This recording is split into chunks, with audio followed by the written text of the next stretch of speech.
शेत जवळजवळ माझ्या गावापासून 1 किलोमीटर दूर अंतरावर आहे. आणि बघू शकता की इथं बायपास रस्ता चालू आहे. या रस्त्याजवळच म्हणजे जवळजवळ गावापासून 1 किलोमीटर अंतरावरती माझं शेत आहे.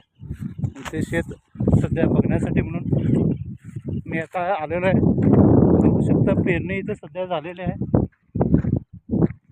पेरणी सध्या झालेली आहे, पण पावसाचा काही अजून पत्ता नाही आहे. हवामान खात्याचा अंदाज होता की पाऊस लवकरच होईल, पण बघितलं तर अजूनही पावसाचा काही पत्ता नाही आहे. बघूयात आपल्या शेतात काय काय झालेलं आहे. बघू शकता की मी सध्या चप्पल घालून शेतात आलेला आहे आणि जराही पावसाचं काही एक थेंबसुद्धा 2-3 दिवसात झालेलं नाही आहे.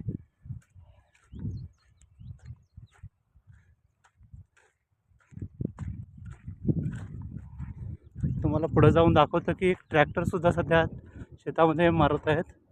नेमकं काय मारते माहीत नाही, पण शेतात ट्रॅक्टर आलेला आहे.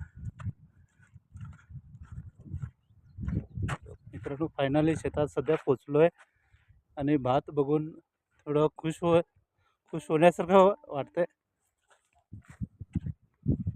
मित्रांनो, बघू शकता की माझ्या शेतातले भात आहे आणि अगदी उत्तमरित्या भात उगवून आलेला आहे. जवळजवळ 8 दिवसानंतर मी आज शेतात आलो आहे आणि भात बघून खूप आनंद होत आहे मित्रांनो, की पाऊस नसताना देखील भात पूर्णपणे पेरलेलं उगवून आलेलं आहे माझं. मला शंका होती की पाऊस नसल्यामुळे आणखी एकदा पेरावं लागतं की काय, तर बघितलं तर आज खूप उत्तमरित्या भात माझं उगवून आलेलं आहे. इथं जवळजवळ माझं 1 एकर शेत आहे आणि पूर्णपणे भात योग्यरित्या सर्वीकडे उगवून आलेला आहे.